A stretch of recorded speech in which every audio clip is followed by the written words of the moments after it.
Good morning, dear cadets. So, we are in the steps or process of digestion of food.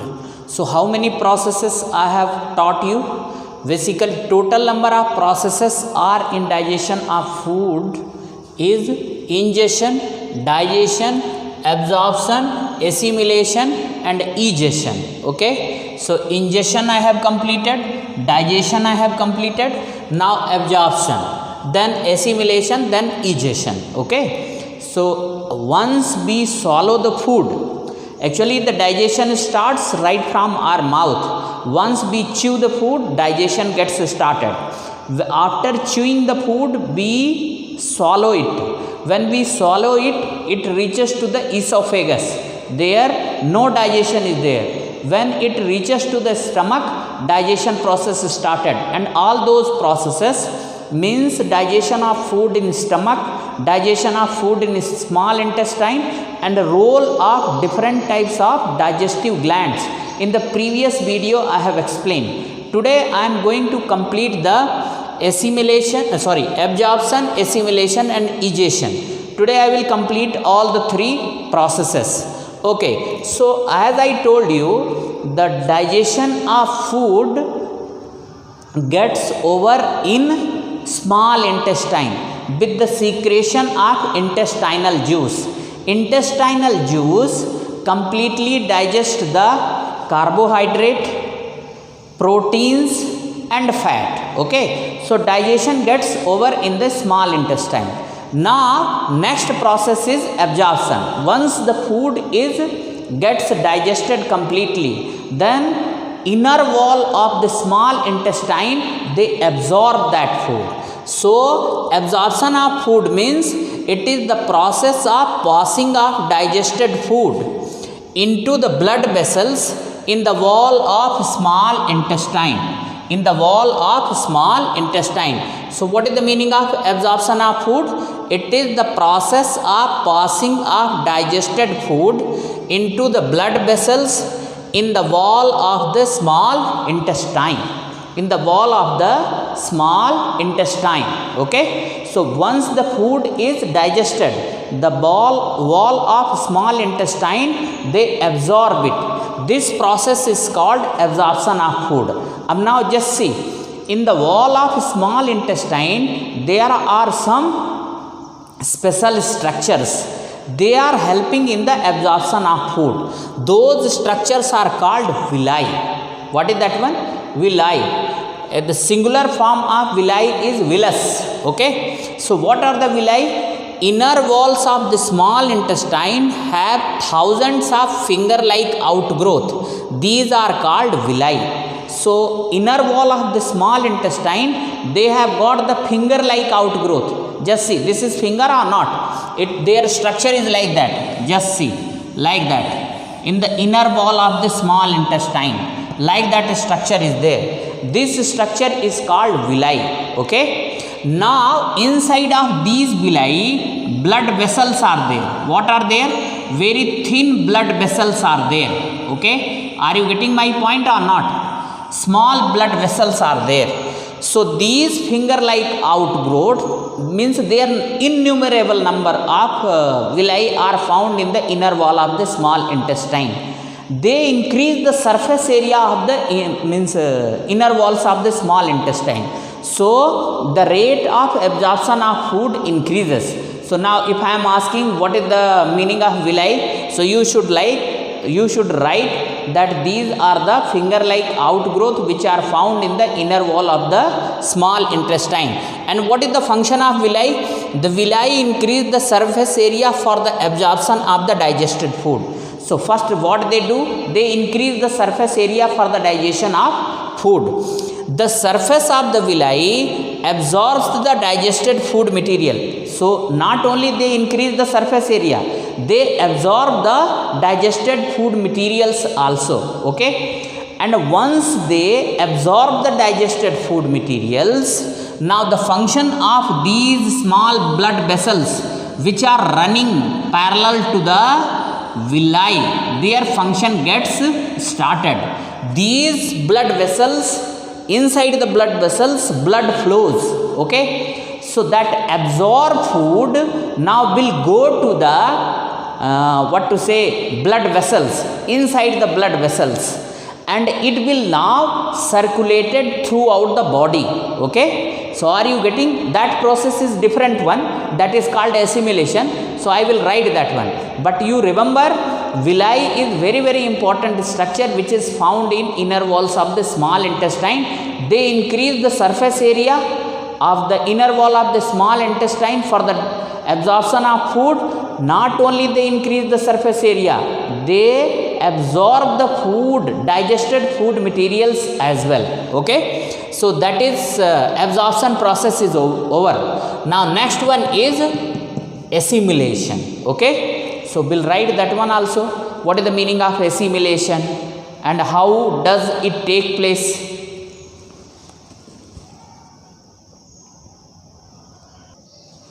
Okay, so next step is assimilation. So just already I explained you that inside the villi some blood vessels are there, and absorbed food goes to the blood vessels, and through blood it is transported to different body parts. Okay, so what is the assimilation? The process of transportation of digested food material via the blood vessels to different organs of the body where they are used to build complex substance. That process is called assimilation. So it is the process of transportation of digested food material via the blood vessel to different organs of the body where they are used to build complex substances. That is called assimilation. Okay, so now try to understand. Digested food is absorbed by the blood vessels, and through blood it is transported to different body parts. Okay, different body organs. Body organs means cells. Organ is made up of cells only. In the cells, what is there? These digested food will be used to synthesize the complex food like proteins and some other, means according to the need of body they synthesize, means cells synthesize the complex food substance which are used by our body. Like for skin, protein is required. For other body parts, some different kinds of materials are required. So with the help of digested food which are transported by the blood vessels, cells utilize that one. Okay, cells utilize for the growth of the body, maintenance of the body, to produce the energy. Like if carbohydrate is reached, suppose carbohydrate is reached to the cells, so what they will do? With the help of respiration process, that food will be broken down into carbon dioxide and water plus energy. That energy is utilized for doing the work. Like I am teaching, I require energy. From where that energy is coming? Energy is coming because our cells is breaking down the complex food material into simpler food substance and releasing energy. So all these works has been done by the cells. So now food is assimilated by the body. And now just see, in food material all are not getting digested. So some undigested and unabsorbed foods are there. Undigested and unabsorbed foods are there, which will enters into large intestine. So which is assimilated, which is absorbed? Other than that, whatever is there, that will be pushed forward to large intestine. In large intestine, what is there? Now that food material still has got water and salt. So the large intestine, I wrote here the function of large intestine. It absorbs water and salts from the undigested food material. Undigested food material, that is called function of large intestine. So from the undigested food materials, salts and water is absorbed. Okay, now whatever leftover food is there, that is still called undigested, unabsorbed food only. So that will be out with the help of anus. and this process is called egestion. What is the egestion? The process of removal of unabsorbed and undigested food. This unabsorbed and undigested food, that is called fecal, that is also called semi-solid food. What is this one? Semi-solid food. Okay, so this process is called egestion. The process of removal of unabsorbed and undigested food, fecal, semi-solid food, through anus. Anus is the part of large intestine. So it will be ejected. That process is called egestion. Okay. Try to understand this fecal or semi-solid. For time being, it can be stored in the rectum. Okay. Time being only. For long period of time, it cannot be. Okay. So this fecal or semi-solid food is stored in the semi-solid, undigested, unabsorbed food, time being stored in the rectum. Okay. So in this way, your entire digestion process is completed. So I taught you the digestion of food in human beings. Okay.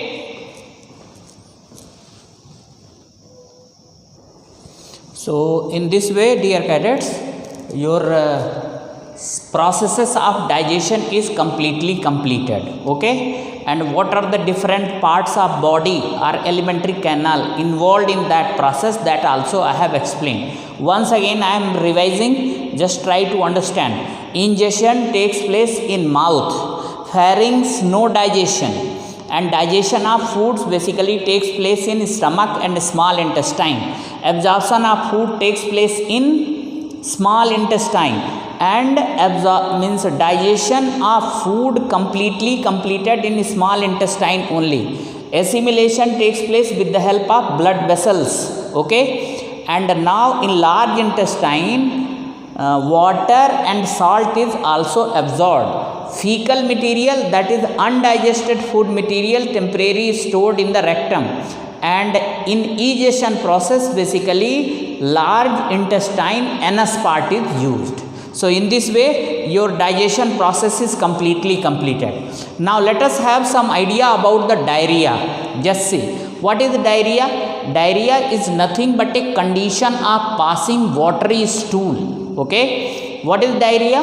Diarrhea is a condition of passing watery stool. Okay. It is caused by an infection, food poisoning or indigestion. So what are the causes of diarrhea? It is caused due to infection or food poisoning or indigestion. It occurs commonly in children. It commonly occurs in children. Okay. Why it is fatal? It is fatal because if person or if child is suffering from diarrhea, so there is a excessive loss of water and salt from the body. Okay. That is why it should be treated as early as possible. So what are the possible treatment of diarrhea? The possible treatment of diarrhea is giving ORS solution. ORS means oral rehydration solution. Just will tell you that one also. Patients should be given plenty of boiled and cooled water with a pinch of salt and sugar dissolved in it. It is called as oral rehydration solution, ORS. So what is ORS? ORS is nothing but a plenty of boiled and cooled water with a pinch of salt and sugar. So what is ORS solution? ORS is nothing but a boiled and cooled water with the addition of small amount of pinch of salt and sugar dissolved in it. It is called oral rehydration solution, ORS. Okay. Oral rehydration solution. If this is given time and again, then diarrhea will be cured. Okay. So in this way, your ORS is also over. Now there is one more thing in your syllabus, that is, it's time to check your knowledge.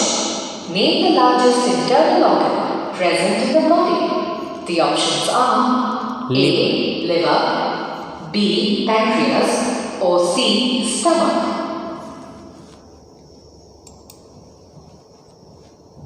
It is liver.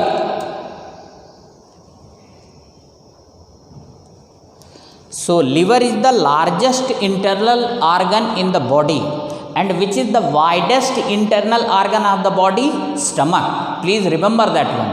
Largest internal organ is liver, and widest internal organ of body is stomach. Okay, and the function of liver you know.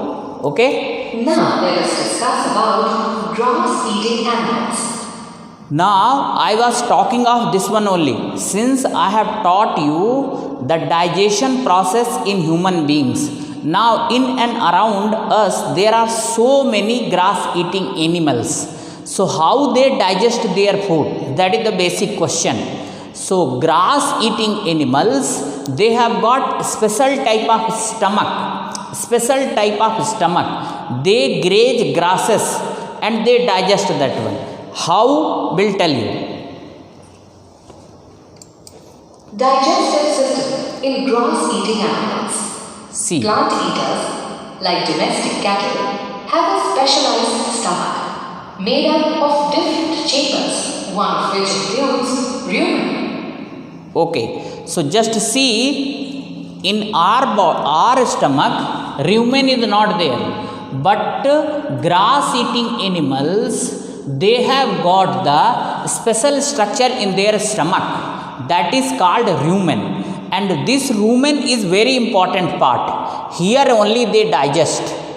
A longer digestive system, as compared to carnivores, allows the herbivores to feed on vegetation, which is high in cellulose content. So just see, grass eating animal, basically they graze the grasses, and that contains the cellulose. Okay, so just try to understand. Actually, frankly speaking, the grass eating animals stomach is divided into 4 parts: rumen, reticulum, obesum, awesum. These are the 4 parts.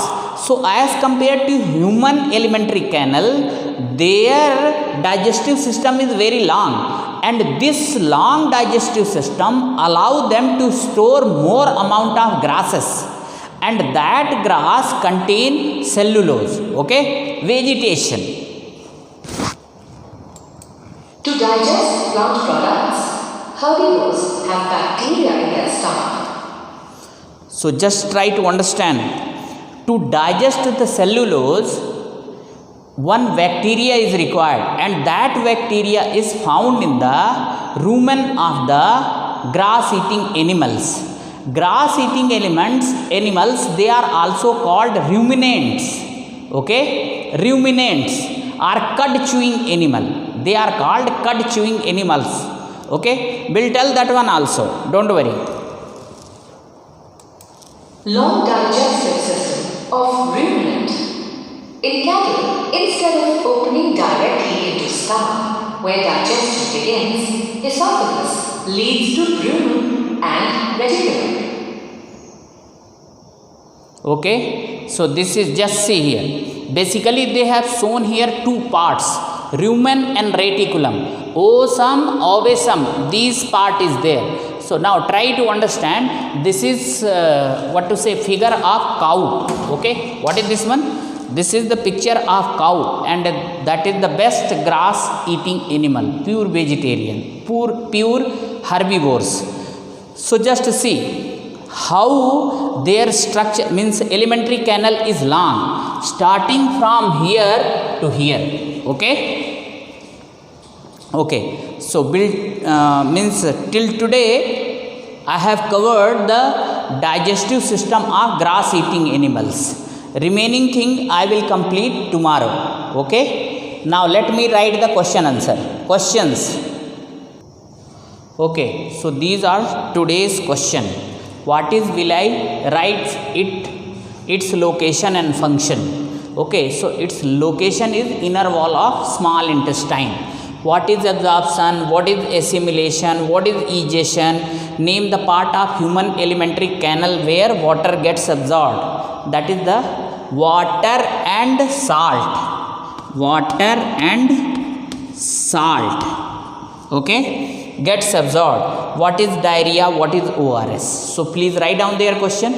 These are the part which I have covered today. Thank you.